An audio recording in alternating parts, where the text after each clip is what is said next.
Hi, my name is Darren. I'm the owner of Bell's Chem Dry, and today I want to talk to you a little bit about pet urine in your carpet. It's pretty common. We all have pets that stay in our house. Not all of us, but most of us have pets that stay in the house, and of course, they have accidents. And when they do, we want to take care of those. And the best way to do that is blotting. You want to, when you have urine in your carpet, you want to try to blot as much of that liquid out of the carpet as possible before you add any products to it. Use some towels at the end, use some paper towels, fold them up, step on them, heavy objects, and get all of that liquid out of there before you apply anything. And once you get to that point, a good product to apply would definitely be the Chem Dry product here, this pet odor remover. But of course, your pet stores have lots of different products too, and to each his own, whatever works for you.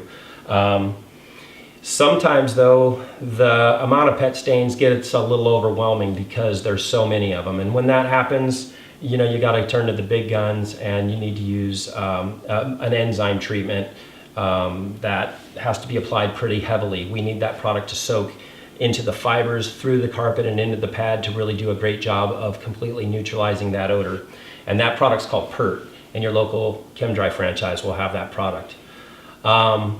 Urine is considered to be damage. As soon as it hits your carpet, you've got now urine damage. You don't just have a little urine stain that can be wiped off easily, and it should be taken very seriously. A lot of people really don't understand the severity of it until they realize that they actually have to completely replace their carpet and seal their floor to get rid of that smell. So hopefully some of those tips will help you to be able to remove those stains yourself. If you have any questions for me, please leave it in the comments below, or look us up on bellschemdry.net.